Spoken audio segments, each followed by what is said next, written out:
Hello everyone, I'm Sean Farmer, founder of HTCG News, as well as Demi Card Game. Today's video will actually be the first top 5 video on this channel. Pardon the potentially raspy voice, I've come down with the sickness, but don't worry, I make sure to edit out all coughs, as well as any other unpleasant sounds.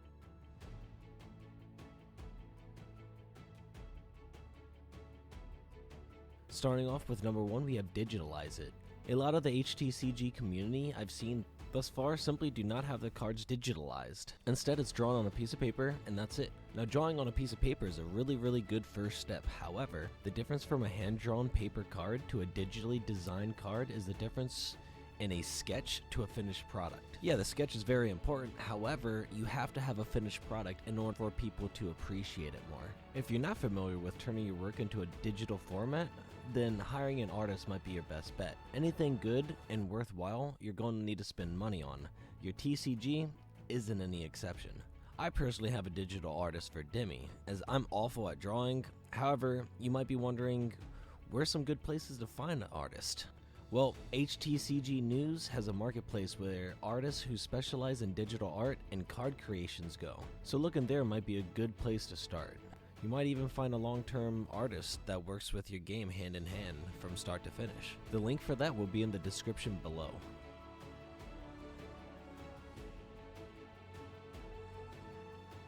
Now, to caveat off that, we have professional printing. I actually have a whole article on this on HTCG News. The link will be in the description below. It will make your game look a lot more polished, professional, and set your game apart from about 80% of other HTCGs out there. When showing off your game, more people want a nice looking game versus a paper or home printed game that's flimsy and can also be easily damaged. Not saying that the paper copy isn't a good start, however, it's not a finished product, so finishing that will set your game apart from a majority of other HTCG developers. Printing your game professionally would turn your game from another person making a card game to wow, he's actually making a card game. You might be surprised at how many people take Demi for granted when I first tell them I'm developing a card game until they see the printed product. Once they see that, their mood completely changes, especially in a public setting. On top of all of this, you will be more proud to showcase your game in general, knowing you have a more professional product and you can display as yours and have people actually take the time to look at it, which, in all honesty, the chances of them looking at a paper drawn or home printed copy of your game is significantly lower than them looking at a professionally printed version of your game. If you want more information on this, I highly recommend checking out the description and clicking on that article, because I have lots of companies listed as professional printing that either myself or the community has used personally.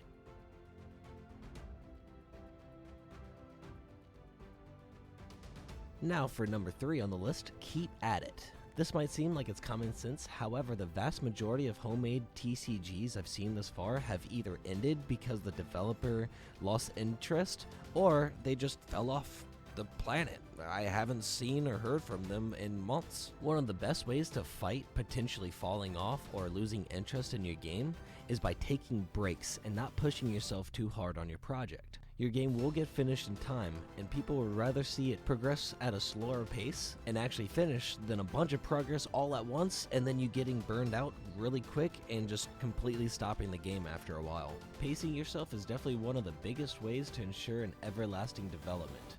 I've personally been making Demi for over 3 years now, and I'm still developing it to this day. I've taken month breaks, to be honest. I've taken week breaks. I've taken just breaks all in general, and I've actually never heard any of the community complain whatsoever. One of the main reasons for that is because I let them know. Make sure if you take a break for whatever reason, be honest with them and let them know. If you're taking a break because you feel burned out, you did too much work, just be like, hey guys, I'm just taking a little break because I've done a lot of work and I'm stressing over it at this point, and the community for the most part will understand. All in all, your true fans, they might be a little hurt for the delay or the absence of progress. However, they will understand that a great product takes time to make, and having a developer that is not burned out will make an even greater product. Another really big thing is feeling doubt about your game, or feeling like it's not good enough for people, or not enough people are interested. If that ever happens, you just need to tune out those negative thoughts. We all have negative thoughts, and if your game uses the first 2 steps listed, then time will be the biggest factor that you need in your game being successful. Over time, people will find your game, as well as there will be a following for your game. You just gotta keep at it and don't give up. Remember, the longer your game is around, the more likely people are gonna find your game. Feedback and constructive criticism. This is a huge thing I need to talk about. The thing about constructive criticism and feedback is you need to actually be willing to accept it. We all love the game we're making. Let's be honest, we're all biased of it. Even if you try to look at it from an outside point of view, it's something you're proud of. And this can cause you to lose sight of what others think, as well as refusing to hear the difference of opinions some might have of our TCG. This is something we all need to work on, and you have to be willing to take what others say into consideration. You should start by asking around. Anything someone says, make sure to write it down, and if enough people mention something, chances are you might need to fix that, or at least redesign it.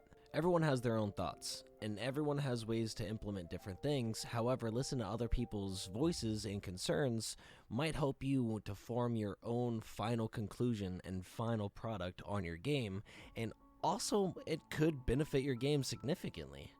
If you'd like a place to ask for feedback, I'd recommend looking into going to both our community forums as well as our Discord. The members there are super helpful and will give you some great constructive criticism to help out your game. As always, the link will be in the description below.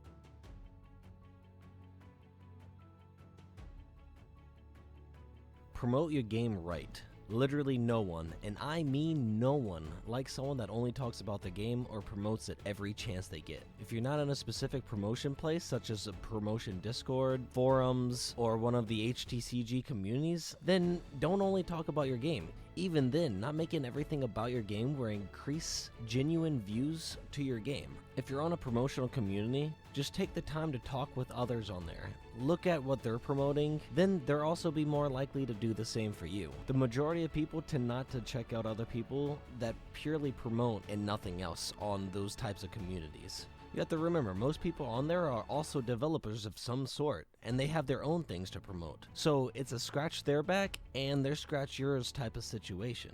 This simple thing will bring you a lot more views, as well as a lot more bonds with other people that might come in handy in the near future. If you're looking to promote your card game to someone, bring up games first. Bring up card games. If the chance arises, let them know that you're developing one. If they show interest, then of course explain more. Give them links. Promote it. However, if they give you a response like, oh, that's cool, or something along that line, then don't continue to talk about it. At that point, you're forcing the promotion, and sometimes people just don't care. You gotta take that into consideration. That, or they might just not be interested in it. Promoting your game is a huge step in having a successful card game, so make sure you're doing it right. And if you're friendly with people and show interest in what they have to offer, they might be more interested in your card game in return. Also, if you're looking for a good place to talk about your card game, promote it, etc., then I'd suggest both the HTCG news forums as well as the Discord. I don't want to say it, but I kind of have to. The link will be in the description below. Alright everyone, thank you so much for watching our very first top 5 video. I hope y'all enjoyed it, and I hope y'all take some things into consideration, as well as find out more information on how to benefit your own personal card game. If you have any suggestions on what we should cover on HTCG News, then please check out our Discord and forums. I know I promoted a lot during this video, but I just have to bring up how amazing it is. I've taken a lot of time, effort, money, etc., and I put it all into a website that will hopefully benefit the community in every type of way. I have a marketplace, there's a showcase, we have tips and tricks, we have a community on Discord to talk about everything, to get help, and also there's a really cool feature that I personally love the most. It's called HTCG Battles. And this place is where you can challenge others on what card game is the best. And then the community comes in and they pretty much vote to see which game they all prefer over the other. So it's a fun little way to both gain confidence and or find out things that your card game might be lacking in or might be missing. And if you haven't already, please like this video, subscribe, hit that little notification icon on YouTube so you can get the latest information and updates on whenever we upload a video, as well as comment on some things that you would like us to make videos on in the future. Once again, I'm Sean Farmer, the owner and lead developer of HTCG News, and deuces.